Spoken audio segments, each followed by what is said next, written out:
Bienvenue sur le podcast Conversation Awesome avec Karmakin. Mon nom est Claudia et mon intention avec ce podcast est de t'amener dans un monde d'inspiration, de découverte et d'apprentissage grâce à une panoplie de sujets et d'histoires variées en lien avec la santé globale, les habitudes de vie, le développement personnel et spirituel pour que tu puisses vivre une vie awesome alignée selon tes termes.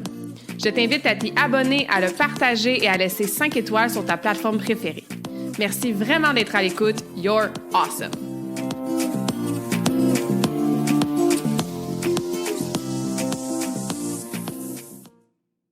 Bonjour tout le monde, bienvenue dans la nouvelle conversation awesome de la semaine. J'espère que vous allez bien, que vous êtes en pleine forme.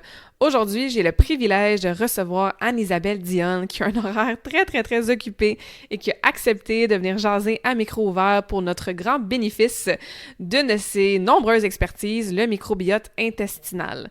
Donc oui, Anne-Isabelle a beaucoup d'expérience, d'expertise, beaucoup de titres à côté de son nom. Je vais vous en nommer quelques-uns. Elle est médecin omnipraticienne, certifiée en médecine fonctionnelle aussi, médecin de famille, spécialiste en hormonothérapie, fondatrice de l'OBNL du Centre médico-sportif Axis, auteur. Et comme je disais aujourd'hui, c'est un grand privilège pour nous d'apprendre d'Anne-Isabelle, surtout en lien avec le microbiote intestinal spécifiquement. Donc Anne-Isabelle nous explique, nous éduque sur c'est quoi ça un microbiote, puis encore une fois plus spécifiquement le microbiote intestinal, comment ça se crée dès la grossesse, les premiers moments de vie. On amène la nuance par rapport à la dysbiose intestinale, cette perte d'équilibre-là. Je lui pose des questions sur les différents tests qui existent, puis ça vaut-tu vraiment la peine? Puis est-ce que c'est possible de tester son microbiote? Comment savoir si on a besoin de l'optimiser? Elle nous donne ses meilleurs trucs pour nourrir les bonnes souches, les bonnes bactéries et aussi pour éliminer les irritants puis s'assurer qu'on ne nourrit pas les moins bonnes bactéries dans notre fameux microbiome intestinal.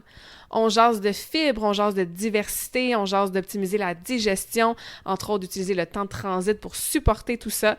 On jase des nuances entre les probiotiques, les prébiotiques. Bref, c'est une grande conversation complète que tu vas vouloir écouter plus d'une fois, prendre des notes et surtout être dans l'action par rapport aux bons trucs qu'Anne-Isabelle nous partage aujourd'hui.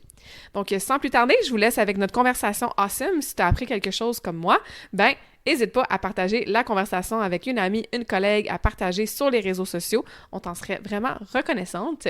Et sur ce, bonne écoute!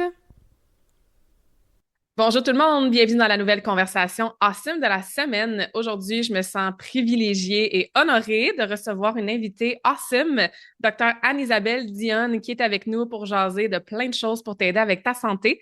Donc, Anne-Isabelle, bienvenue sur le podcast. Merci d'avoir accepté mon invitation. C'est moi qui te remercie, Claudia. C'est un immense plaisir pour moi d'être ici aujourd'hui. Ça fait un petit bout que je te suis, Anne-Isabelle, entre autres par Catherine, Evelyne, qui ont déjà été sur le podcast. Je vais mettre leur épisode dans la description aussi pour que vous puissiez aller écouter ça. Je t'ai croisée de loin dans le congrès de la santé intégrative aussi quelques fois, mais c'est la première fois qu'on se parle comme ça en one-on-one, puis on fait ça à micro ouvert pour que les gens puissent bénéficier de notre belle conversation. Comme j'ai dit en intro, tu as beaucoup de rôles, beaucoup de titres, une carrière bien remplie, puis moi, j'adore recevoir des gens qui ont bien sûr l'expertise, mais aussi l'expérience, la passion et qui arrivent, un peu comme moi, à vulgariser des choses. La santé, c'est simple, mais c'est pas toujours facile de changer nos habitudes de vie. Donc, encore une fois, merci d'être là pour nous partager tout ça aujourd'hui. En espérant que ça puisse être utile. Absolument. Il y a un épisode de podcast que j'ai écouté d'ailleurs avec sur le podcast Sentez-vous mieux avec Evelyne, Dr. Evelyne Bourdieu-Roy et Sophie Roland, que ça aussi, je vous encourage, gens qui êtes à l'écoute, d'aller découvrir ça. Tu avais fait, je pense, 2 épisodes avec elle sur le microbiote. Puis moi, quand je réfléchissais à comme, OK, je reçois Anne-Isabelle, qu'est-ce qu'on pourrait parler parce qu'on pourrait aller dans plein de sujets, je me suis dit, ouais, je pense que ici aussi, là, de jaser de microbiote, ça pourrait être super pertinent. On entend beaucoup ce mot-là, le gut, la connexion entre le cerveau puis l'intestin. Il y a énormément de gens qui ont des problèmes de digestion, tu sais, de santé digestive. On le voit de plus en plus que c'est relié à plein de problématiques au niveau de la santé. Fait que j'aimerais commencer par te demander tout simplement, une grande question, c'est quoi ça, le microbiote? Bon, commençons par le début, hein. C'est un sujet en vogue, tu as raison, mais à la fois tellement méconnu, hein. On connaît peut-être la pointe de l'iceberg de ce qu'est le microbiote puis de ses fonctions dans la santé. Là, ça fait peut-être 20 ans là, qu'il y a de la publication beaucoup plus abondante tu sais, sur le sujet que ça l'était dans le passé. Donc, tu sais, on sait que dans les 20, 50 prochaines années, ça va exploser, surtout avec les outils d'intelligence artificielle, où on est capable de faire des modèles prédictifs, où on est capable tu sais, de dépister des choses avec des très hauts niveaux de précision. Maintenant, probablement que les choses et notre compréhension va bien changer par rapport à celle qu'on a maintenant. Donc, mon disclaimer est là. Donc, tout ce qu'on va parler aujourd'hui risque peut-être de changer dans les prochaines années. Il faut rester humble hein, dans les connaissances qu'on a et qui évoluent au fil du temps. Hmm. Donc, le microbiote, microbiome, hein, on peut dire ça, donc l'ensemble des micro-organismes qui populent le corps, donc les micro-organismes qui peuvent être des bactéries, des virus, des parasites, des champignons, des archées. Alors, ces micro-organismes-là, on en a plein dans notre corps, partout, sur toutes les surfaces qui sont en contact avec l'extérieur, donc la peau, le vagin, les voies urinaires. Le système digestif, les poumons. Donc, il y a un microbiome qui est propre à chaque tissu, à chaque région du corps, qui va évoluer dans un environnement qui va lui être propre, avec un pH particulier, avec un contact avec l'oxygène plus ou moins, ou bon. Et ça va faciliter la croissance de certains micro-organismes plus que d'autres. Et tous ces micro-organismes-là travaillent en synergie, en harmonie les uns avec les autres pour réussir à garder le tissu sur lequel ils vivent dans un état d'intégrité optimale. Donc, tu sais, par exemple, notre peau, ben, elle est bien hydratée, elle a une certaine forme de santé, elle n'est pas inflammée, elle n'est pas fragilisée. Mais le microbiome de la peau, par exemple, il y a un rôle à jouer là-dedans. Le microbiome du vagin, par exemple, hein, il protège contre les infections fongiques, contre les infections bactériennes. Puis quand il y a un déséquilibre dans le bon microbiote du vagin, bien là, hop, on va voir des pathologies émerger dans, par exemple, les vaginettes, les vaginoses, etc.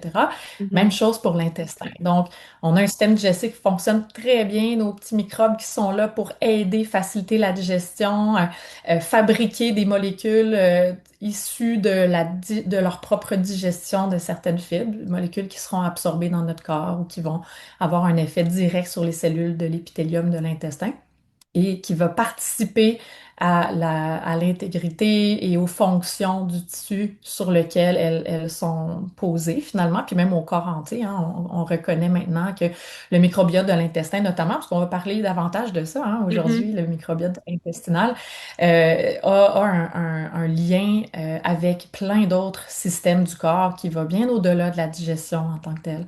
Donc, puis c'est ça qui va être appelé à évoluer hein, dans notre compréhension de comment, tu sais, quelles actions on peut faire dans notre quotidien, puis quel aliment on peut ingérer ou quel type de fibre on peut ingérer qui va nourrir quel type de micro-organisme et à l'issue de ce processus-là, quel genre de molécule va être produite par ce micro-organisme-là et quel effet ça va avoir dans le corps en entier. Mhm. On commence déjà à connaître là, la nature de ces molécules-là, puis de savoir ce qu'on aime plus puis ce qu'on aime moins. Maintenant, tu sais, c'est tellement hétérogène d'une personne à l'autre, hein. On a Ouais. tous des microbiotes différents. Donc, est-ce qu'on peut prétendre qu'il y a un one size fits all, hein? On devrait tu sais, utiliser tel produit pour traiter le microbiote ou telle voie Mhm. tu sais, d'alimentation pour aider un microbiote chez tout le monde? La réponse est non, hein. Ouais. On est toutes très hétérogènes, on part toutes de quelque part, puis il faut toutes, on vit toutes dans un environnement différent, on a des comportements différents, donc c'est une prise en charge qui est hautement personnalisable, hein, la modulation du microbiote intestinal. Et à cause de ça, on n'a pas de très bonnes études hein, qui nous permettent de savoir comment faire et quoi faire pour restaurer un microbiote dans la normalité. C'est-à-dire que si on part avec une hétérogénéité d'à peu près, tu sais, 100, 200 types de microbiotes, ben il est improbable une seule façon de faire puisse aider ces 200 personnes-là, tu sais. Mhm. Alors, on est encore, c'est pour ça que les modèles d'intelligence artificielle, fort probablement, vont nous aider énormément dans les prochaines années à savoir comment faire pour vraiment personnaliser les différentes interventions en fonction des différentes réalités euh, métagénomiques là, tu sais, qu'on peut constater quand on fait des tests là, dans le microbiote intestinal, comment on peut moduler ça de façon bien personnalisée. Donc, ça, c'est Mhm. toute la grande nuance que Oui. je dois quand même mentionner quand on parle de restauration du microbiote intestinal, parce Ouais. qu'il y a des principes théoriques qui ont bien du bon sens Mhm. avec les changements alimentaires, certaines plantes que moi, j'ai beaucoup de plaisir à utiliser dans la modulation du microbiote, mais ça reste que c'est pas toujours, c'est pas applicable pour 100% des gens Exact. nécessairement. Il y a Ouais. beaucoup Je pense plus d'éléments que qu'il faut prendre en considération. Ouais, puis je pense que des fois, c'est ça, on cherche la façon de manger miraculeuse, le programme d'entraînement qui va fonctionner, tu sais, mais si ça Mm. existait, cette recette magique-là qui fonctionne pour tout le monde, ben, premièrement, on la connaîtrait. Deuxièmement, ça serait un peu ennuyant, tu sais. On est un corps humain très, très fascinant, très complexe. Puis, je pense qu'effectivement, dans tous les habitudes de vie, que ce soit l'alimentation, l'entraînement, tu sais, il y a des concepts, des fondations de base qui font du sens pour peut-être 99% des gens, mais l'individualisation, ça change tout, en fait, puis c'est super intéressant et pertinent, puis c'est ça Ouais. qui amène aussi le plus de résultats positifs pour la personne quand effectivement on personnalise puis on individualise. Mhm. Ben merci de faire la nuance parce que moi, je pense que je suis pas la seule de faire le raccourci que quand on parle de microbiote, ben tout de suite, moi, je vais au microbiote intestinal. Fait que déjà là, d'entrée Ouais. de jeu, merci d'avoir fait la nuance, la différence, qu'à ta minute, on a différents microbiomes au niveau, justement, vagin de la peau. Fait que déjà là, j'ai appris plein de choses, puis je vais rajouter toujours le mot intestinal quand on veut parler de microbiome intestinal. Ouais. Puis je pense que ce qu'on disait justement qui est tendance, puis le lien avec la digestion, je pense qu'effectivement, les gens ont fait souvent ce raccourci-là. Mais Mm. je comprends et j'apprends qu'effectivement, il y en a plusieurs dans le corps, puis tout ça, ça travaille en synergie. Puis oui, c'est ça. Mhm. Aujourd'hui, de jaser peut-être un plus en détail de ce microbiote-là intestinal, tu sais. Mhm. Comment ça se forme, ça se crée, ça se développe? Est-ce que c'est quand on est en mode genre fœtus, bébé dans le ventre de notre Mhm. maman? C'est-tu quand on Mhm. naît puis que ça commence avec l'exposition à X, Y, Z? Tu sais, comment ça se crée Mhm. ça, ce microbiote-là? Puis qu'est-ce qui influence après ça, justement, le fait que c'est autant différent d'une personne à l'autre? Tu as nommé déjà quelques facteurs, mais comment ça se crée, là, ce Mm. fameux microbiote-là quand on est tout C'est petit? vraiment une bonne question. Puis dans la littérature que j'ai pu consulter sur le sujet, c'est un peu controversé parce que, bon, certains auteurs suggèrent que le bébé est stérile en théorie parce qu'effectivement, quand il y a des pathogènes au niveau de la cavité utérine, mais certains d'entre eux peuvent être des pathogènes qui vont induire des travails prématurés ou, tu sais, c'est pas normal d'avoir un pathogène, mais il y a certains autres auteurs qui suggèrent il y a quand même un microbiome au niveau placentaire. Il y a certaines bactéries du vagin qui vont coloniser la paroi du placenta et qui vont avoir tendance à venir dans le fœtus. Puis, tu sais, on s'entend que c'est vraiment des masses bactériennes qui sont très petite, là, tu sais, Mhm. il y a pas, le bébé n'est pas avec un microbiote aussi euh, riche, là, tu sais, qu'un enfant, tu sais, de quelques mois de vie naturellement. Donc, s'il y a quelques micro-organismes, il y en a vraiment quelques-uns qui vont OK. avoir été présents, là, tu sais, dans le placenta, dans la cavité utérine, au niveau du vagin. Et c'est vraiment à la naissance qu'il va y avoir encore plus de colonisation au niveau du tractus digestif du bébé. Donc, évidemment, quand il y a une naissance par voie vaginale, hein, qui est essentiellement la meilleure voie de naissance pour réussir à consolider un microbiote de meilleure qualité. L'enfant, le bébé, là, va passer dans la cavité utérine, puis il va se faire écrapetir le visage. On le sait bien. Le crâne se déforme un petit peu, les voies respiratoires. Tu sais, bon, il y a des sécrétions vaginales qui vont rentrer là, dans les cavités nasales, orales, puis vraiment, ça prend des quantités microscopiques, hein, mais juste avec ça, puis les premières tétées au sein, toutes ces bactéries-là qui vont avoir été sur la peau, puis tu sais, à travers les cavités ORL vont commencer à se répliquer et tranquillement venir coloniser les voies digestives. Et évidemment, le contact entre la bouche, la peau de la mère, donc même la peau, le microbiome de la peau et le Mm. microbiome tu sais, qui va être dans les canaux mammaires, du lait, le lait qui contient énormément, le lait maternel contient Mhm. énormément de prébiotiques. Il y a même certains auteurs qui ont étudié l'impact de la prise de probiotiques chez la mère allaitante et qui retrouvent des particules de ces probiotiques-là dans le lait maternel, donc à un Wow. point tel qu'on pourrait peut-être présumer qu'il y a un partage de certains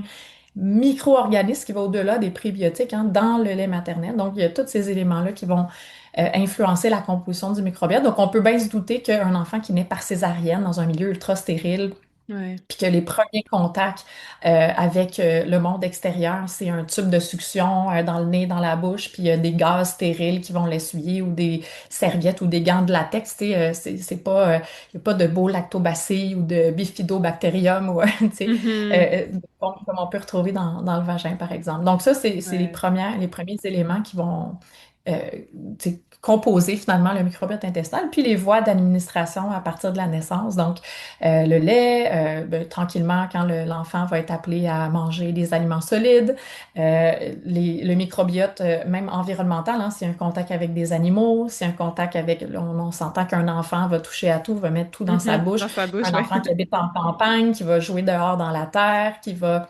versus un enfant en ville, dans un milieu hyper stérilisé ou dans une maison nouvelle avec différents matériaux contenant des substances toxiques. Tu sais, il y a vraiment une Mhm. très grande Wow. hétérogénéité qu'on peut voir dans le type d'environnement dans lequel les enfants vont évoluer, notamment. La prise d'antibiotiques, hein, on est vite sur la switch, là, aussitôt qu'il y a Mais une petite fièvre ou, tu sais, puis on s'entend qu'on prend nos précautions chez des enfants très jeunes de 0 à 3 mois quand il y a de la fièvre, hein, ça peut vite évoluer hein, dans une infection bactérienne qui peut être sévère, puis tu sais, causer la mort chez un enfant, là. Ça fait on fait attention à ça. Puis des fois, de façon plus élective, là, c'est-à-dire on va traiter avec des antibiotiques en faisant les tests là, pour savoir d'où pourrait provenir l'infection. Des fois, on trouve rien, puis on enlève les antibiotiques après, mais on n'a pas pris de chance. Mais c'est juste ça. Le fait de donner des antibiotiques qui peuvent avoir un large spectre d'action, ben, c'est assez pour, disons, éteindre certaines souches qui ont pu s'implanter tranquillement. Puis là, ça laisse la place à des souches qui sont plus confortables dans un environnement avec un pH différent ou avec moins ouais. de compétition des bonnes bactéries de prendre la place et ça peut consolider une dysbiose intestinale, qui est un mot qui est un peu, euh, comment dire, tu sais, la dysbiose, tu sais, il n'y a pas une définition de dysbiose, hein. Quand on dit la dysbiose intestinale, c'est vraiment le nom qu'on donne à un manque d'équilibre ou une perte d'équilibre d'un microbiote intestinal, mais tu sais, il n'y a pas un bon microbiote intestinal. Donc, est-ce qu'il y a un type de dysbiose? Non, pas du tout. Donc, on peut simplement dire que, disons, il y a une perte d'intégrité ou d'équilibre favorable d'un microbiote intestinal qui va conduire à l'émergence un peu plus de risques de maladies chroniques, tu sais, d'allergies à des aliments, Hmm. d'eczéma, d'asthme, de troubles neurodéveloppementaux, etc. Donc, disons, un type de microbiote qui va être associé à ça finalement, qu'on va nommer dysbiose dans le jargon Ouais. médical, mais c'est important de savoir qu'il y a autant de types de dysbiose que de types de microbiotes dans le monde, là, tu sais. Mhm. Donc, mais on sait maintenant avec l'évolution de la science actuelle que, d'autant plus avec les nouvelles étant peut-être pas si nouveau que ça, là, disons 10, 15 ans, 20 ans là, de technologie, donc les analyses par métagénomique notamment, ou le 16 sRNA en anglais, sont deux technologies, je préfère la métagénomique dans sa précision maintenant, mais sont des analyses qui nous permettent maintenant de voir les proportions relatives des micro-organismes avec un niveau de précision quand même assez élevé. Donc, dans ces analyses-là, on est capable de voir les pourcentages des bactéries qu'on connaît comme étant bénéfiques parce qu'elles ont une très bonne capacité à fabriquer des acides gras à chaîne courte bénéfiques. Elles ont tendance à être associées avec des outcomes de santé favorables. Puis on est capable aussi de détecter les proportions de bactéries qu'on reconnaît comme étant moins bonnes, tu sais, participatives à des processus de putréfaction qui causent, tu sais, la production de molécules plus inflammatoires ou des Mhm. bactéries qu'on aime moins de par la façon dont leur membrane cellulaire est constituée, hein, avec beaucoup de molécules qui s'appellent des lipopolysaccharides. Donc, la membrane de ces certaines bactéries-là grammes négatifs notamment, ben, les liposaccharides vont être très, très, très inflammatoires. Fait que quand il y a beaucoup de ces bactéries-là, puis quand elles meurent, puis il y a un turnover, ben, il y a des petits fragments de ces bactéries-là qui peuvent facilement passer en circulation et qui peuvent créer des symptômes systémiques inflammatoires qu'on appelle l'endotoxémie, hein. Donc, il y a des toxines internes qui vont aller vers la circulation sanguine, qui est nommé le processus d'endotoxinémie. Donc, ce profil-là qu'on peut obtenir avec des tests de microbiote, maintenant nous Mhm. permet de savoir qu'il y a certaines bactéries qu'on aime moins, d'autres qu'on aime mieux. Ouais. Mais tu sais, bon, les chiffres qu'on vise, là, c'est environ, selon C'est les ça. avis d'experts. Là, tu sais, on voit avec le recul que, ah oui, tu sais, telle proportion de bonnes bactéries, on sait qu'il y a une bonne corrélation. Euh, avec des outcomes de santé qui soient négatifs ou positifs.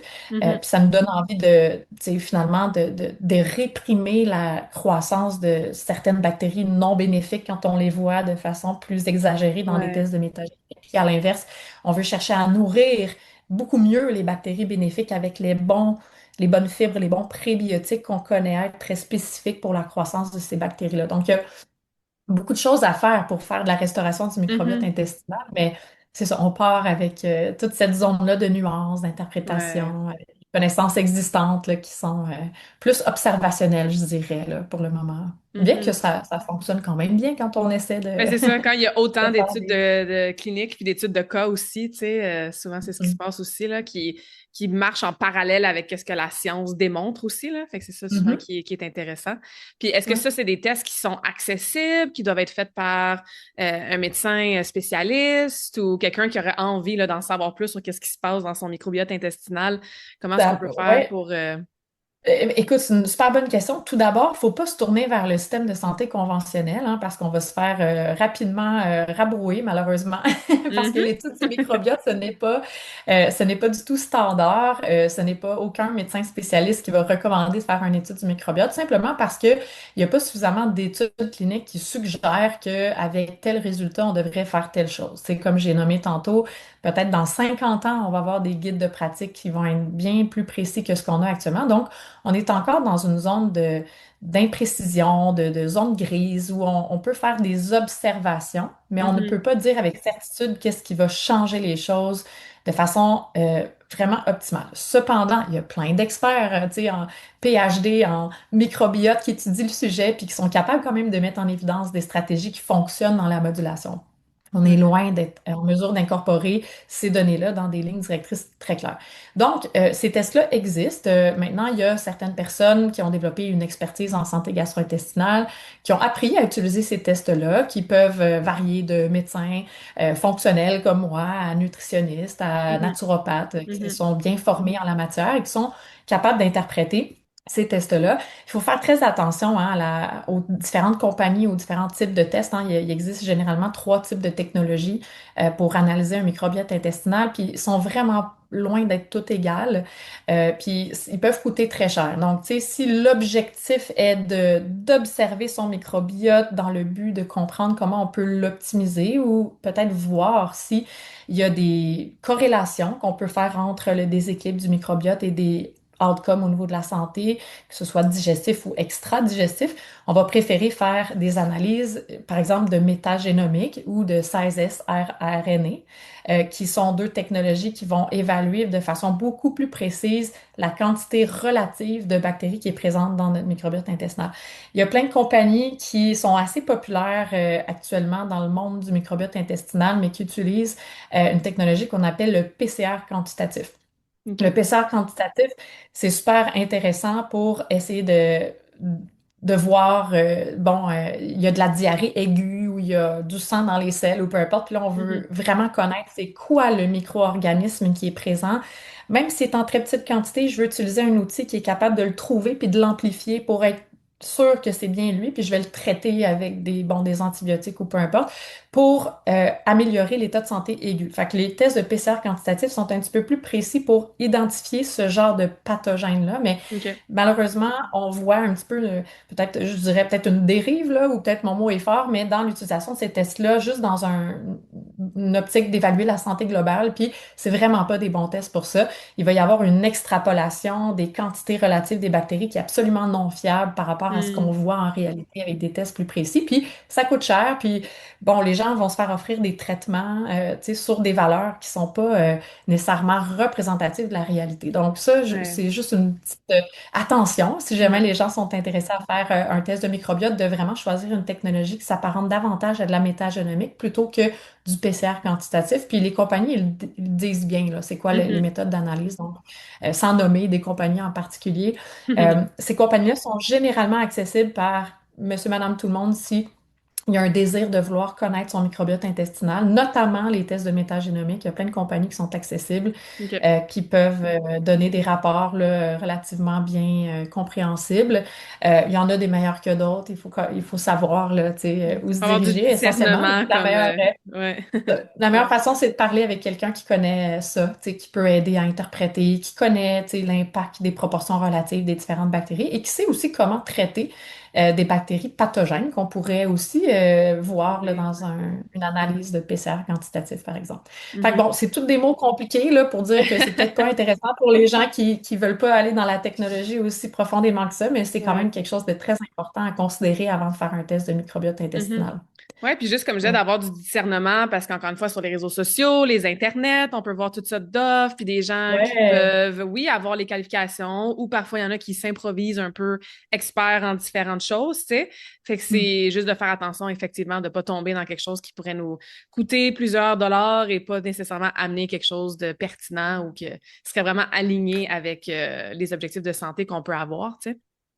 Ouais, Exactement, exactement. Puis tu sais, le but, c'est de ne pas nuire, hein, parce que exact. même si on n'utilise pas des antibiotiques, il y a tout de même des plantes qu'on peut utiliser en médecine naturopathique. Puis il y a des plantes qui ont un spectre d'action antibactérien qui est non sélectif, c'est-à-dire que c'est comme un antibiotique large spectre, hein, mais c'est une plante qui n'aura pas de discrétion à l'égard des mauvaises ou des bonnes bactéries et qui va tout tuer à la fois. Donc, tu sais, Hmm, il peut y avoir quand même un préjudice. Là, si on présume qu'il y a des débalancements puis qu'on prend des substances antibactériennes, même si elles sont naturelles, elles peuvent quand même tuer des bonnes bactéries c'est puis ça.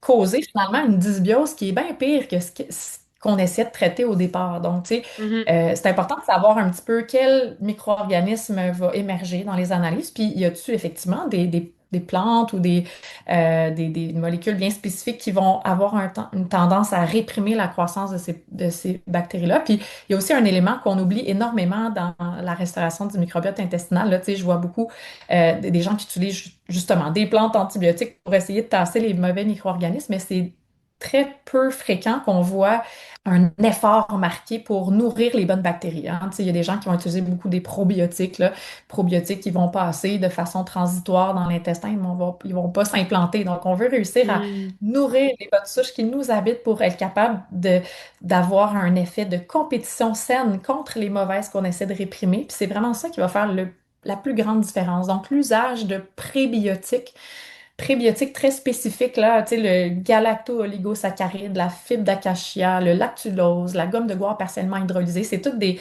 substances bien spécifiques qui ont un effet tu sais, de nourrir les bonnes bactéries de façon assez efficace pour faire en sorte que c'est elles qui vont commencer à dominer l'écosystème plutôt que la bactérie néfaste qu'on est en train d'essayer d'enlever, là, tu sais, avec une plante ou une Mhm. autre ou un Ouais. antibiotique, hein, parce que les antibiotiques peuvent aussi avoir un effet puis une indication dans la restauration du microbiote intestinal, là, même si ce Mhm. sont des substances conventionnelles là, tu sais, qu'on Ouais. utilise. Ah, c'est tellement un bon point, Ouais. puis ça me rappelle quelqu'un dans ma famille, j'étais adolescente, fait que ça fait longtemps de ça. Elle avait été se faire je me souviens pas exactement c'était quoi le processus, mais quelque chose comme un grand lavement, nettoyage des Mm. intestins. Puis quelques jours après, je pense le deuxième ou troisième journée, elle s'est ramassée dans un état de dépression comme aiguë, Mm.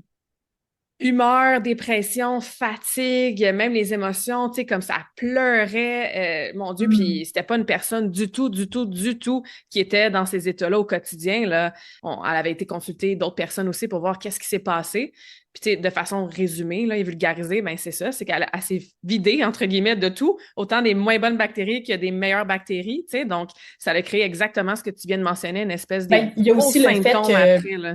tu sais, peut-être que le lavement, tu sais, je suis moins familière, évidemment, avec toutes ces techniques-là, puis ça fait pas nécessairement partie de mes outils, là, bien qu'il peut peut-être y avoir des bénéfices, je veux rester ouvert d'esprit, mais il y a aussi la technique, tu sais, d'envoyer du liquide puis de favoriser, là, bon, l'extériorisation de, tu sais, on distend la paroi de l'intestin, on envoie du liquide pour tasser le microbiote existant. Tu sais, c'est pas nécessairement un phénomène qui est physiologique, là, tu sais, cette Mhm, distension-là avec autant de liquide, le mouvement de l'eau, etc. Est-ce qu'il pourrait y avoir tu sais, une perte d'intégrité là, des cellules de l'épithélium qui fait qu'il y a malheureusement un peu d'endotoxémie, une c'est translocation ça.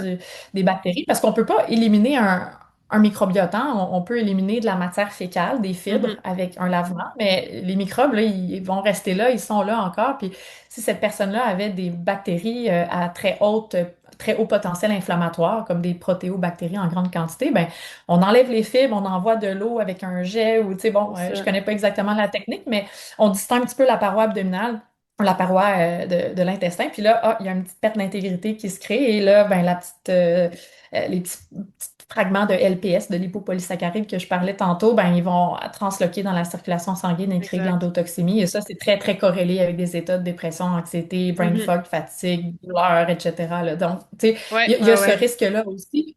Mais bon, peut-être qu'il y a certainement ces indications quelque part si C'est je ça. m'intéressais davantage au sujet, mais Ouais, non, je ça pense fait qu'il y a des longtemps, mais ça précautions me fait aussi à penser à prendre. Là, ça. tu sais. Puis tu l'expliques mieux Ouais, que moi, ouais. qu'est-ce qui s'est potentiellement passé. Mais c'est ça, ça fait peut-être 20 ans de ça. Puis à ce moment-là, on parlait moins justement de l'effet aussi du système digestif en lien avec troubles de l'humeur, dépression, anxiété, etc. Là, cette Mm. fameuse connexion-là, Ouais, tu sais. Mais pour ouais, en parler ouais, encore, je me souviens, ça m'avait marqué parce que j'étais, mon Dieu, tu sais, c'est dommage intense comme ouais, réaction suite à ça. Alors que la ouais. personne, elle faisait ça avec des belles intentions pour pouvoir l'aider avec sa digestion, de la Mm. constipation aussi de mémoire, tu sais. Fait que, bref, tout ça pour dire que faut faire attention, effectivement, quand on veut faire des Ouais, protocoles, des processus, puis prendre ouais. différentes choses pour s'aider, là. Ouais, Ça démontre qu'il y a une grande zone encore d'inconnu, là, tu c'est sais. ça. Donc, il y a plein de choses qu'on veut faire dans le but d'aider, mais peut-être qu'on cause préjudice puis on s'en rend pas Exact. compte. Donc, tu sais, il y a des choses qui sont peut-être plus bénignes que d'autres, là, dans les essais Mhm. thérapeutiques, là. Utiliser une fibre, bon, le pire qui peut arriver, c'est que ça ballonne un petit peu puis on peut l'arrêter, là. Fait qu'il y a des Ouais. choses qui sont plus bénignes que d'autres, mais c'est ça, il faut garder la conscience que le but, c'est d'aider puis pas de nuire à nos patients, là, quand on essaie de faire de la restauration du microbiote. Mm. Mhm. Puis quelqu'un qui écoute ça, qui est dans sa vie quotidienne de tous les jours, puis qui se dit, bon, moi, j'irai pas me faire des lavements, j'irai pas me chercher des tests qui sont dispendieux ou peu importe. Qu'est-ce que je peux faire, par exemple, au quotidien, dans mes habitudes de vie, qui va aider à nourrir mes bonnes bactéries, puis à moins nourrir mes moins bonnes bactéries? Mhm. Ben, c'est un très bon point. Donc, la première chose, c'est tu sais, de retirer les offenseurs qui pourraient blesser l'intégrité des bonnes bactéries ou le potentiel de croissance des bonnes bactéries. Donc, tout ce qui peut être irritant ou destructeur pour le microbiote. Donc, quelqu'un qui prend des antiacides, par exemple, pour l'acidité, le reflux, les gastrites, tu sais, pourrait se voir créer une dysbiose avec la prise d'antiacides de façon chronique, par exemple, la prise d'antibiotiques de façon régulière, la prise d'anti-inflammatoires comme l'Advil, le Motrin, le Naproxen, tu sais, les gens qui ont des migraines chroniques, tout ça. Bon, il y a plein de médicaments là, qui ont un potentiel de léser l'intestin, mais ces trois-là sont généralement les plus cités. Mhm. Euh, il y Avant a que tu aussi la continues, prise. Oui. avant que tu continues, Anne-Isabelle, est-ce qu'il y a des études qui démontrent si la pilule contraceptive a des effets sur le microbiote? J'ai pas relu sur le sujet récemment, donc je voudrais pas dire des informations inappropriées, mais de mémoire, je crois qu'il y a des impacts sur le microbiote intestinal, mais je m'arrête là. OK. J'ai déjà lu quelque chose en faveur de ça, Mhm. mais je voudrais pas dire des informations dans une Ouais, direction ou une autre pour que les je gens se comprends. disent, Oh non, il faut que j'arrête de prendre ma pilule. Au contraire, là, il y a quand même des bénéfices à ne pas Mhm. tomber enceinte. Alors, tu sais, je pense qu'on est capable de contrecarrer s'il y a des interventions OK. qui causent un peu de dommages au microbiote, on peut contrecarrer avec d'autres actions dans l'alimentation, par exemple, pour Mhm. être capable de préserver les bénéfices de ça. Pourquoi on prend la molécule en tant que telle, tu sais. Ouais, c'est ça. Parce Donc, que ça aussi, c'est un peu un ouais, sujet de l'heure, là. Il y a vraiment un camp ouais, ouais, anti-pilule, puis pro-pilule, tu sais. ouais. Puis comme tout, je pense qu'il faut Ouais. avoir de la nuance, effectivement. Fait que c'est pour ça que je posais la question, mais... Exactement. Non, mais tu sais, puis c'est tellement un bon point, là, puis c'est ça, en médecine, hein, il y a comme les pro-pilules, puis les anti-pilules, ou les pro-vax, les anti-vax. Tu sais. En Ouais. fait, c'est la vérité est nulle part, et quelque part entre les deux, puis il y a Mhm. toujours des risques, il y a toujours des bénéfices à tout, là. C'est Même ça. boire de l'eau, on Ouais. peut boire de l'eau en excès, puis devenir hyponatrémique, puis on peut ne Ouais. pas assez boire de l'eau, mais boire de l'eau, tout le monde s'entend que ben, c'est assez important pour la santé. Donc, tu sais, restons humbles, puis on a le Mhm. droit d'avoir nos croyances, nos valeurs, nos préférences, puis Ouais. de choisir les traitements qu'on veut en fonction de ce qui est le plus concordant avec nous, mais Mhm. respectons aussi la volonté de tout le monde. Donc, tu sais, Ouais. pour en revenir à la pilule, je veux dire, je recommande que les gens utilisent, tu sais, un moyen de contraception qui est favorable avec leurs valeurs, leurs croyances. Mhm. Puis, il y a façon, si jamais il y a des impacts sur le microbiote, il y a façon de les mitiger avec d'autres stratégies, là. Fait que, Mhm. tout à fait. Je suis Ouais. pas anti-pilule à ce point-là, là, tu Non, sais, non, c'est donc, ça. Je comprends. ouais, Fait que dans le fond, c'est ça. Fait qu'on fait attention à ce genre de on parlait, médicaments-là. C'est ça pour pas oui, c'est ça, détruire, entre exactement. guillemets, les bonnes choses, là. Tout à fait, tout à fait. Là, tu sais, ces médicaments-là sont les plus reconnus comme étant perturbateurs au niveau du OK. microbiote intestinal. Donc, les IPP, les antibiotiques, les anti-inflammatoires, notamment l'alcool, hein, la consommation d'alcool. L'alcool, c'est un stérilisant. On utilise ça pour désinfecter des plaies. C'est sûr, c'est pas aussi concentré ce qu'on boit, mais ça reste quand même Mhm. une substance qui perturbe énormément l'écosystème. Lorsqu'on mange des aliments qui viennent pas de la nature, là, donc, tu sais, qui ont été transformés à un point tel qu'on ait dû y ajouter des émulsifiants, des colorants, tu sais, toutes sortes de trucs là, qui dénaturent un petit peu la molécule qu'on ingère, mais tout ça, ça a un effet sur le microbiote intestinal de façon assez manifeste, l'utilisation de pesticides notamment, Mhm. sur certains fruits et légumes, grains qu'on va ingérer et qui va se retrouver en petite quantité. Puis des fois, c'est les pesticides, pas juste pour l'effet tu sais, de protection contre les insectes, mais aussi pour favoriser la maturation de certains grains, certains fruits, Ouais. la conservation des fois pendant le transport ou donc, on peut ingérer des grandes quantités sans même le vouloir de ces substances-là qui ont un effet sur le microbiote. Donc, tu sais, la première chose, c'est d'être conscient de tout ce qui peut affecter l'équilibre optimal des bonnes bactéries versus les mauvaises, puis essayer du mieux qu'on peut de retirer ces offenseurs-là. Mhm. La deuxième chose, c'est d'essayer de nourrir les bonnes bactéries. Puis les bonnes bactéries, là, ils ont un grand potentiel de fermentation. Puis ça veut OK. dire que les bactéries adorent les fibres solubles, là, et ils vont prendre ces petites fibres-là, ils vont les digérer, puis ils vont fabriquer un peu de gaz avec ça. C'est normal, hein? On a une digestion qui fait partie, tu sais, ce phénomène chimique-là fait partie du corps humain. La Mhm. fermentation produit un petit peu de gaz, puis on va finir par l'excréter sous forme de flatulence en petite quantité. Quand ça devient Mhm. excessif, on peut se poser la question s'il y a un petit débalancement du microbiote, mais c'est Ouais. normal d'avoir des flatulences de temps en temps. Donc, les fibres solubles, fermentescibles, tu sais, qui vont nourrir le microbiote intestinal, c'est ça qui va permettre une croissance suffisante des bactéries bénéfiques qui vont aussi produire comme résultante de la fermentation des substances comme par exemple des acides gras à chaîne courte qui vont avoir un effet super bénéfique pour la muqueuse de l'intestin et aussi pour le corps en entier parce que ça Mhm. traverse l'intestin, hein, ça va dans le corps, ça circule dans notre circulation sanguine Puis des et donc exemples de fibres solubles versus insolubles, parce que oui, souvent, on se dit, ah, les fibres, on les met tous dans le même panier. Des fois, on se dit, ouais, OK, si j'ai la diarrhée, il faut que je mange plus de fibres, mais si je suis constipée, il faut que je mange plus de fibres aussi. Des fois, c'est un peu ouais, mêlant, là. Donc, exact. des exemples concrets là, dans ces Ben, les sous-catégories-là. fibres insolubles, là, tu sais, il faut garder en tête que ça va servir à faire de la masse fécale. Tu sais, les fibres insolubles, là, c'est pas absorbé, c'est très peu généralement fermenté, puis ça va aller jusqu'au côlon pour créer la masse fécale qu'on voit quand on va à la selle. Donc, tu sais, quand on voit des aliments non digérés, c'est généralement des fibres insolubles, hein, tu sais, de la cellulose de végétaux, là, tu sais, de la salade, du maïs, tu sais, du quinoa mal mâché, là, tu sais, toute la membrane là, de fibres insolubles qui est contenue dans ces aliments-là ou ces grains-là vont apparaître dans les selles. Puis ça, c'est assez normal, hein, parce que c'est pas des substances qui vont ni être absorbées ni généralement fermentées. Puis la composante soluble des fibres de ces aliments-là, parce qu'il faut quand même se rappeler qu'il n'y a pas en tout cas, je vais pas généraliser, mais ben, en fait, je vais pas aller dans les deux extrêmes, mais de façon générale, la plupart des aliments contiennent une proportion de fibres insolubles, puis une Hmm, proportion de fibres solubles. Puis il y a des aliments qui en contiennent beaucoup plus de fibres insolubles, c'est puis ça. d'autres beaucoup plus de fibres solubles. Mais généralement, il y a un petit mix entre les deux. Fait que c'est correct de manger tous ces aliments-là, parce qu'on prodigue à notre microbiote des fibres insolubles pour pouvoir créer de la masse fécale. Puis un peu de fibres solubles pour pouvoir nourrir les bonnes bactéries puis proliférer de la bonne façon. Fait que des Hmm, exemples, tu sais, les fibres, là, ça vient du règne végétal, là. Fait que, tu sais, tous les exemples auxquels tu peux penser dans les fruits, surtout les fruits riches en fibres comme les baies, hein, les bleuets, les framboises, les mûres, le cassis, le margousier, donc des petits baies comme ça contiennent quand même beaucoup de fibres.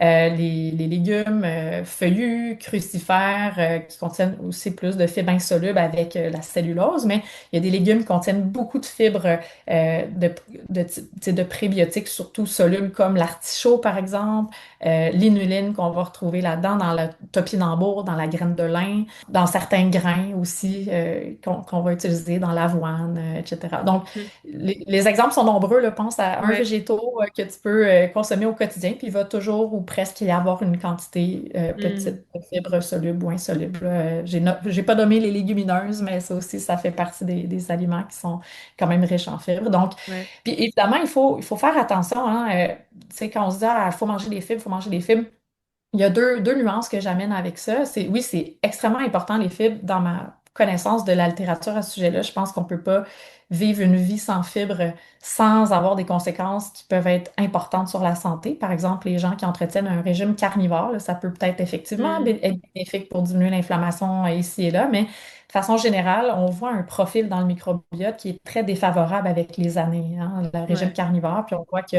certaines bonnes bactéries qui réduisent beaucoup leur quantité, puis certaines bactéries qui font beaucoup de putréfaction, puis qui digèrent le gras, ils augmentent, puis les autres sont très inflammatoires. Donc, faut faire attention. Là, je reviens aux fibres, je m'excuse, je fais un peu de coq à l'âne, Non, mais non, c'est parfait. quand on revient aux fibres, il y a des éléments qu'il faut faire attention. Parce que les fibres d'origine végétale, ils viennent aussi avec des aliments qui contiennent souvent de l'amidon ou des glucides, hein, tu sais, C'est ça. qui vont être digérés et absorbés. Donc, quelqu'un qui a une dysfonction métabolique, hein, qui a un surpoids, de la résistance à l'insuline, du diabète, prédiabète, hypertension, etc., ben, si on lui dit de manger plein de fibres par le biais de blé, de quinoa, de légumineuses. Puis là, cette personne-là se fait des salades de légumineuses, puis avec plein de... Ben, mon Dieu, c'est super, il y a beaucoup de fibres là-dedans, il y a beaucoup de végétaux, mais il y a aussi une quantité incroyable de glucides qu'elle va ingérer, qui va Mhm. favoriser l'excrétion d'insuline en réponse à la hausse de glycémie. Et ça peut entretenir Ouais. à un certain égard un trouble de dysfonction métabolique qu'on voudrait éventuellement renverser, hein. Donc, renverser en diminuant la concentration, la quantité de glucides ingérés, parce que c'est la seule façon qui va nous aider à faire réduire l'insuline circulante, puis aller chercher les gras du corps humain. Je pense qu'Evelyne Mhm. Bourdora en a bien Ouais, c'est parlé, hein, de la ça. résistance à l'insuline, comment on peut Exact. faire une restriction thérapeutique en glucides. Mais il existe quand même des aliments riches en fibres qui sont très pauvres en C'est glucides, hein, ça. qu'on va venir préconiser dans ce contexte-là, dans les alimentations faibles en glucides. On va vraiment mettre notre attention sur ce type d'aliments-là. Et d'autre part, il y a des gens qui, parce qu'il y a un contexte de dysbiose intestinale, un déséquilibre quelque part dans leur microbiote, que le fait de manger plus de fibres, ça va engendrer des symptômes invalidants. Par exemple, une constipation qui est là, qui va être encore pire, Hmm. ou des ballonnements très sévères qui vont être exacerbés par le fait d'avoir plus de fibres. Donc, c'est sûr que si un humain ne réagit pas bien à l'apport en fibres qui, en théorie, devrait être une substance qui est généralement bien tolérée par un tube digestif humain, ben, il y a certainement une dysbiose quelque part, hein. Est-ce qu'il y a un SIBO, hein, qui est un Small Intestinal Bacterial Overgrowth, comme une prolifération du microbiote du côlon qui va aller dans l'intestin grêle en plus grande quantité, puis qui va fermenter des aliments riches en fibres solubles, là, tu sais, dans cet endroit-là. Puis là, il y a du gaz qui va être produit, mais dans l'intestin grêle, hein, ça fait gonfler le ventre. On a l'impression d'être 6 mois enceinte. Il faut déboutonner le pantalon. Ça donne des Ouais. crampes tout le long de la journée après les repas. Ça peut contribuer à des diarrhées, de la constipation, etc. Fait que ça, le fait de donner encore plus de fibres fermentescibles, Ça l'aidera ça pas, là. va Ouais. détériorer. À d'autres égards, il y a des gens qui ont de la constipation chronique.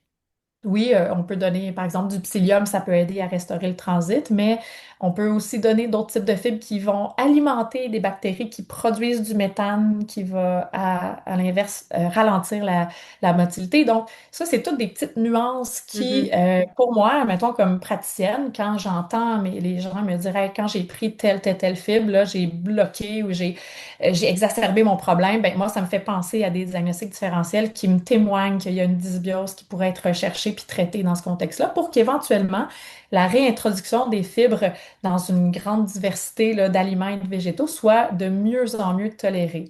Puis C'est ça. plus on va introduire une grande diversité d'aliments dans l'alimentation de l'ordre du végétal, puis sans nécessairement que ce soit riche en glucides, hein, j'apporte cette nuance-là, plus on va aller nourrir des bactéries qui sont spécifiques à la substance qu'on donne, le polyphénol qu'on va Mhm. retrouver dans les polyphénols plutôt, je dirais, dans les différentes substances végétales et différents types de fibres aussi. Donc, on va se ramasser avec une très grande et belle diversité au niveau du microbiote intestinal, une meilleure capacité à venir combattre des bactéries moins bonnes ou des toxines alimentaires ou des toxines bactériennes, par exemple, une meilleure résilience, hein, parce que si on a besoin d'avoir un antibiotique, parce que ça peut arriver qu'on ait besoin, hein, il faut pas être anti-antibiotique, hein. Des fois, il y a une pneumonie grave qui fait que ben, on pourrait être hospitalisé si on la traitait pas, mais on n'a Ouais. pas le choix de prendre des antibiotiques, puis il y a plein d'autres conditions qui nécessitent qu'on prenne des antibiotiques. Ben, si on part avec un microbiote qui est très résilient au départ, avec une très grande diversité, tu sais, tout porte à croire qu'un traitement antibiotique, ben bon, ça va faire un petit peu de dommage, mais il va y avoir une certaine forme de récupération.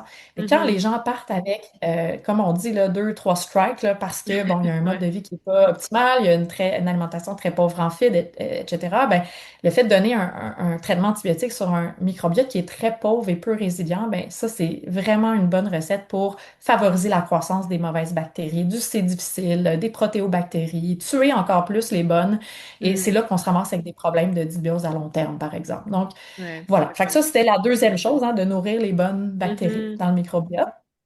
Ouais. Et par la suite, ben, tu sais, on veut favoriser, disons, des fonctions digestives qui sont optimales parce que on a beau bien se nourrir, tu sais, le microbiote, il vit quand même dans notre système digestif. Puis si notre système digestif, pour des raisons particulières, ben, il bouge pas bien. Par exemple, la motilité est affectée pour différentes raisons. Ben, tu sais, le microbiote du côlon, hein, comme je l'ai dit tantôt, c'est là où il est le plus abondant. Puis plus ça va dans l'intestin grêle, puis on monte dans l'estomac, puis dans la bouche, moins il est abondant.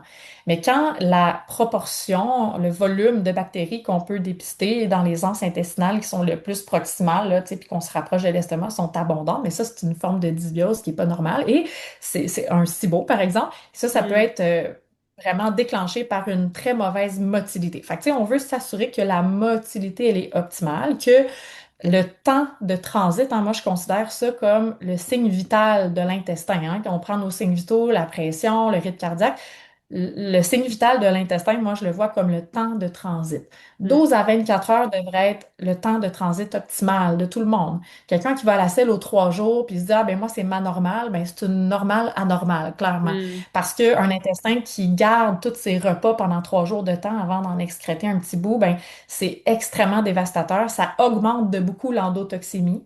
C'est ça. C'est toutes les molécules inflammatoires qui sont produites par les réactions de fermentation, de putréfaction, ben ça reste là, tu sais, puis ça cause du dommage local au lieu d'être excrété à tous les jours, d'avoir un bon turnover des bactéries. Mhm. Alors, il y a le temps de transit est quelque chose qui est fondamental à supporter si quelqu'un a une susceptibilité à être un petit peu plus lent dans son temps de transit. Par exemple, les gens, des fois, on le voit quand on fait une colonoscopie, qui ont un long côlon redondant. Les autres, ça va être un petit peu plus long, on va tendance à être un peu plus constipé. Il y a des gens qui vivent dans le stress chronique, hein. Ils mangent devant l'ordinateur, ils mangent dans l'auto entre deux rendez-vous, puis ouf, la digestion est ralentie, elle est lente. Euh, le système sympathique est activé plutôt que le beau système parasympathique qui est responsable du rest and digest, hein, de Mhm. la relaxation. Et dans ce contexte-là, ben, on va avoir une perte de motilité qui va favoriser la dysbiose intestinale aussi et Ouais. ralentir le temps de transit. Donc, il y a plein de choses qu'on peut faire, hein. Il y a des prébiotiques qui aident le temps de transit, tout simplement. Il y a des probiotiques qui aident le temps de transit qui ont été étudiés pour ça. Il y a des plantes aussi ayurvédiques, par exemple, qui ont été étudiées depuis les derniers millénaires C'est et qui ça. sont très bénéfiques pour le temps de transit. Il y a aussi des médicaments qui sont qui sont corrects pour le temps de transit, mais bon, moi j'ai une préférence pour les substances naturelles là, tu sais, qu'on peut retrouver Mhm. dans les plantes, tu sais, parce que je trouve que bon, nos bactéries, c'est des matières organiques là, tu sais, qui viennent, notre corps humain vient tu sais, est harmonieux avec la Terre, on vient de la Terre, on va Absolument. retourner à la Terre éventuellement, alors donc ce serait intéressant d'utiliser de ce que la Terre nous donne pour essayer de restaurer une certaine forme d'équilibre. Mais reste que Mhm. j'utilise quand même de la médication dans ma pratique, des fois quand j'y arrive pas avec les Ouais. substances issues de la Terre, parce que des fois ça nécessite un peu plus, tu sais. Mhm. Mais il y a différentes stratégies pour aider le temps de transit. Ouais. Donc, la motilité est un facteur à supporter. La sécrétion d'acide hein, dans l'estomac qui est vraiment Mhm. importante. Puis plus on vieillit, moins la sécrétion d'acide elle est optimale dans le tube digestif, hein. C'est un facteur qu'on voit dans le vieillissement. Il y a des maladies auto-immunes qui peuvent attaquer les cellules qui produisent de l'acidité, les carences en zinc, hein. Des gens qui mangent très peu de viande, qui sont carencés en minéraux, peuvent avoir une perte de fabrication d'acidité dans leur estomac à cause de ça. Le stress chronique qui inhibe complètement les hormones qui permettent la stimulation des sécrétions digestives, notamment l'acidité, mais aussi les hormones qui font sécréter la vésicule biliaire, qui aident le pancréas à dire, ah oui, c'est le temps aussi que j'envoie mes enzymes digestives, etc. Donc, toutes ces étapes-là de la digestion, ben, Mm. c'est intéressant. Quand on voit un patient, c'est intéressant de les décortiquer puis de voir, OK, tu sais, est-ce que ça va bien de la mastication à tu sais, la sécrétion enzymatique dans l'estomac, de la vésicule biliaire, du pancréas, de la motilité, de l'absorption, Ouais. tu sais, etc. Donc, c'est vraiment les étapes qu'on suggère Mhm. de bien regarder et de bien optimiser si jamais il y a des enjeux. Ouais. Puis bon, tu sais, il y a plein d'outils aussi hein, qui peuvent être bénéfiques. Tantôt, je l'ai nommé la prise de prébiotiques, mais de probiotiques. Et ça aussi, c'est un élément important et bien nuancé que les gens doivent comprendre que, Mhm. par exemple, si je te dis, Claudia, prends un probiotique pour ta santé gastro-intestinale, c'est l'équivalent que je te dise, prends donc un antibiotique pour ton infection urinaire. C'est Puis là, tu ça. vas me dire, ben oui, mais lequel, Lequel, hein? Il à y en a quelle heure, en des quelle dizaines, des centaines. quantité, quand? C'est Exact. ça. Tout à fait. Fait que, tu sais, l'infection urinaire, tu sais, ou l'infection vaginale, tu sais, que je vais traiter qu'un antibiotique, ben, j'utiliserai pas le même antibiotique, hein. Même chose pour la pneumonie ou la méningite, c'est des antibiotiques complètement différents, qui ont un spectre Mhm. d'action différent. Donc, c'est la même chose pour le probiotique. Qu'est-ce Ouais. qu'on veut traiter dans la santé digestive avec le probiotique? On peut pas juste dire, hey, moi, je prends un probiotique parce que je vais être en santé dans mon tube digestif. Ça marche pas de même, malheureusement. Les chances sont que vous payez pour rien C'est ça. qu'on achète un probiotique puis il ne sert à rien. Donc vraiment, il y a beaucoup, beaucoup, beaucoup de données hein, sur les probiotiques, plein de belles études qui ont été faites, mais souvent, il faut une indication thérapeutique. C'est-à-dire, il y a une perte d'immunité l'hiver, on a tendance à attraper plein de rhumes puis ça va pas bien. Mais il y a des probiotiques étudiés pour ça, pour renforcer l'immunité. Fait que ça, c'est des indications. Il y en a Mhm. pour lesquelles on sait qu'il y a des bénéfices sur le ballonnement, sur la constipation, sur la diarrhée, sur l'anxiété, sur la dépression, sur les soins périnataux, sur, tu Mm. sais, name it, là, il y a toutes sortes d'indications. Par contre, on peut pas prendre une souche en présumant qu'elle va être bonne, tu sais, pour tout et n'importe quoi chez C'est tout le ça. monde.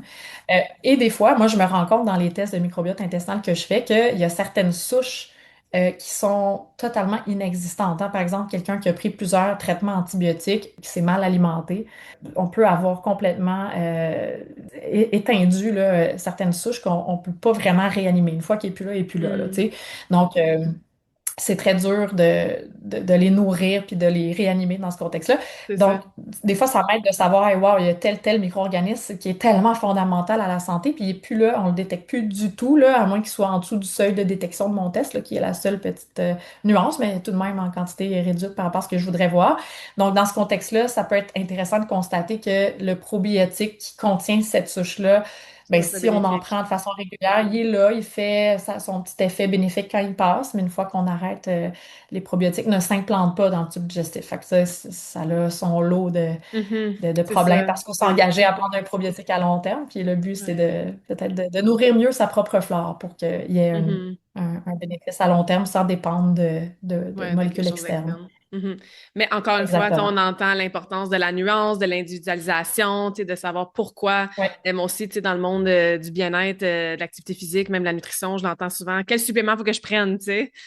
oui, oui, oui. C'est tellement complexe comme réponse, tu sais. Puis tant mieux, en fait, parce que justement, si on prend pas n'importe quand, n'importe quoi, n'importe quand, mais ouais, ce rappel-là, encore une fois, de faire attention où est-ce qu'on met notre argent pour que ça vaille la peine, puis qu'on ait des raisons de le Oui, faire, puis qu'on se fasse accompagner, exactement. tu sais, qu'on Puis se fasse accompagner. tout à fait. Puis, tu sais, j'ai l'humilité de dire que moi-même, j'ai pas la réponse des fois, tu sais, puis je fais de Mhm. l'essai-erreur parce que, bon, des fois, la littérature n'existe pas, puis il y a, il y a- Ouais. il y a une souffrance. Fait qu'on veut essayer quand même quelque chose, mais on le fait avec un certain niveau de conscience de Mhm. l'aspect théorique, physiologique, puis on essaie, puis bon, si ça fonctionne pas, un peu de back-off, puis on retourne dans une autre direction, tu sais. Ouais. Donc, mais effectivement, il faut le faire de façon organisée, en sachant qu'est-ce qu'on veut traiter, là, tu sais, dans les Mhm. circonstances. Mais c'est vraiment un monde vraiment fascinant, tu sais, qui Ben oui, peut... absolument. Je pourrais continuer à te poser des questions pendant 4 heures, là. Ouais. Il y a tellement à apprendre, tu sais, puis comme tu dis, c'est fascinant, puis c'est littéralement à l'intérieur de nous, là, en tant qu'humain, dans notre corps. Il y a Ouais. tout ça qui se passe à chaque milliseconde, tu sais. Mm. J'avais déjà lu, entendu souvent, tu sais, on est plus bactéries qu'humains, en fait, là, tellement on Oui, a c'est une ça. Il y a grande plus de bactéries quantité. le nombre de cellules qu'on a dans C'est notre corps. ça. Là, certains auteurs suggèrent ça dans le...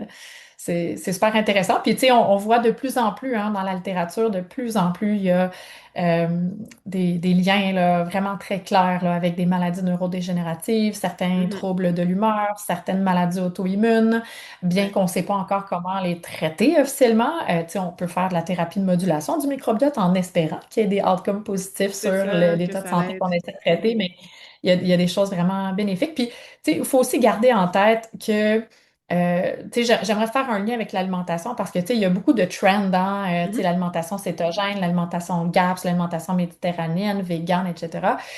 Ils ont tous des effets bénéfiques et négatifs sur le microbiote et sur la santé. Fait qu'il n'y a pas un type d'alimentation qu'on devrait dire, hey, ça, c'est parfait pour le microbiote.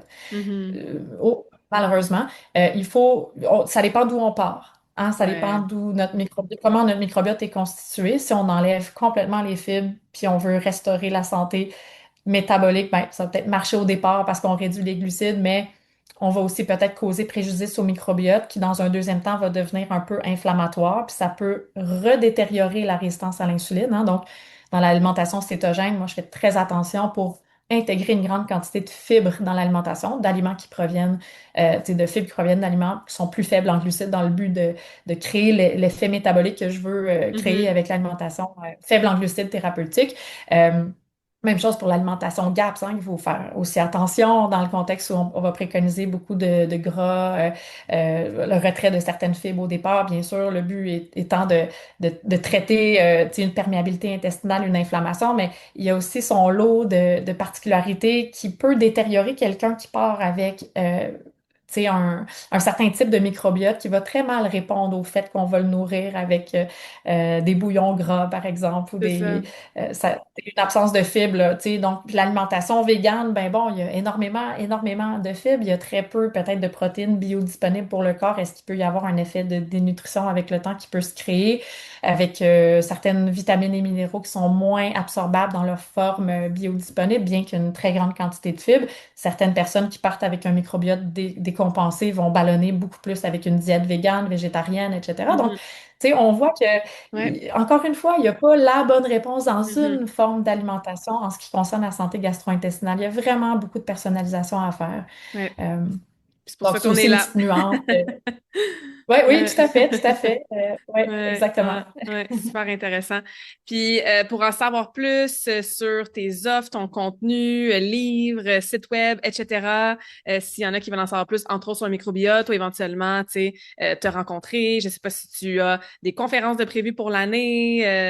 Parle-nous un petit peu de Ben qu'est-ce que oui. tu offres ou où est-ce que les gens peuvent en apprendre plus sur toi, puis services, contenus, etc., pour aller plus loin. Écoute, je vais peut-être décevoir tes auditeurs, là, bien que j'adore voir mes patients.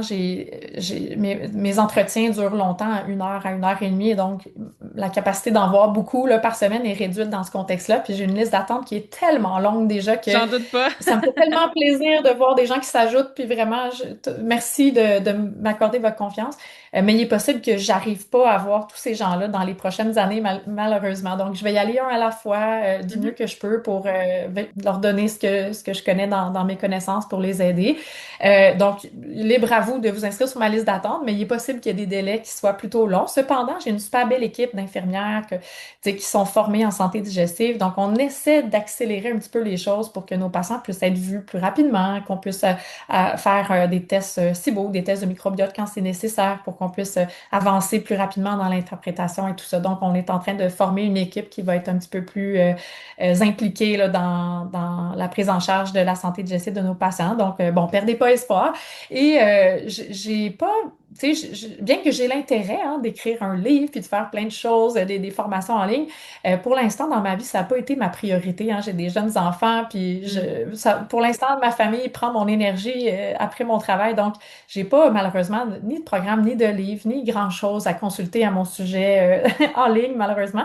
Par contre, je donne des conférences de temps en temps. Je ferai d'ailleurs le sommet Révolution Santé là, avec l'équipe d'Alex Boilly au mois de septembre. Je pense qu'il y a un bel événement qui va être organisé à Saint-Hyacinthe. Il y a une course et des conférences. Donc, je vais parler un petit peu les paradoxes qu'on vit dans le système de la santé actuellement, la salutogénèse, hein, moi j'aime beaucoup ce terme-là, c'est les façons d'optimiser la santé plutôt que de traiter la maladie avec l'approche de Hmm. médecine allopathique qu'on a l'habitude de faire. Donc, comment Ouais. on peut migrer notre approche vers la salutogénèse en santé? Moi, c'est une chose que je pense qui va être une de nos solutions en santé avec plusieurs intervenants qui ne sont pas nécessairement médecins, mais qui ont déjà une très belle approche favorisant la salutogénèse. Donc, je vais parler de ça à cette conférence-là. OK. Puis bon, j'en fais ici et là des conférences, puis c'est toujours très Mhm. agréable. Donc, voilà. Mais pour l'instant, Fait que vous voyez, ça là, se les limite à ça. auditeurs, comment on a l'honneur de te recevoir aujourd'hui sur le podcast à travers tout ça. Fait qu'encore une fois, merci, merci, merci. Il me reste une question à te poser, Anne-Isabelle, que je pose à toutes Bien mes sûr. invités en fin de conversation. C'est la suivante. Est-ce que tu as une citation ou un mantra préféré que tu aimerais nous partager là, pour conclure la conversation?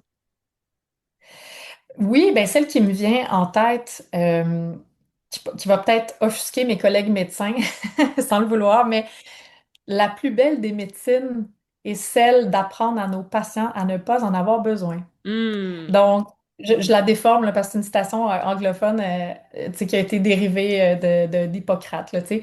Ouais. Mais le but est d'outiller les patients le plus possible dans la compréhension puis dans l'éducation à l'égard de leur santé puis de leur comportement puis de l'environnement dans lequel ils vivent, dans le but d'optimiser tous les éléments qui ont un potentiel de perturbation dans leur santé.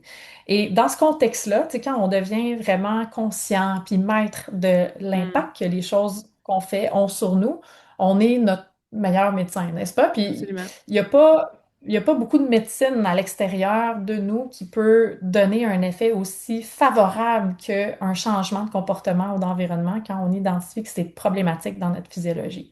Ouais. Donc, si je peux outiller la plupart de mes patients ou même collègues, tu sais, de tellement bien supporter les connaissances et la maîtrise de leurs patients dans leur propre santé, ben tant mieux si on a moins besoin d'avoir recours aux soins de santé parce qu'il n'y a pas une pilule magique, il n'y a pas un traitement magique, puis la solution ne vient pas de l'extérieur. La plupart du temps, ça vient de l'intérieur. Ça vient de ce Hmm. qu'on décide de faire avec notre vie, ce qu'on décide de manger, l'humeur dans Yes. laquelle on a envie d'être, nos croyances spirituelles, puis c'est ce qui a le potentiel de nous élever, puis de Mhm. nous rendre bien. Versus le potentiel de nous écraser puis de devoir nous rendre dépendants du système de la santé. Puis ça, ben, Mhm. c'est quelque chose que je pense qui devrait être évité le plus possible. Ouais. Ah, c'est tellement rafraîchissant à entendre. Ça finit vraiment bien notre conversation. Fait que merci encore, Anne-Isabelle, pour ton temps. Puis ça fait Ça vraiment me fait plaisir. vraiment plaisir, Claudia. Merci beaucoup. Merci.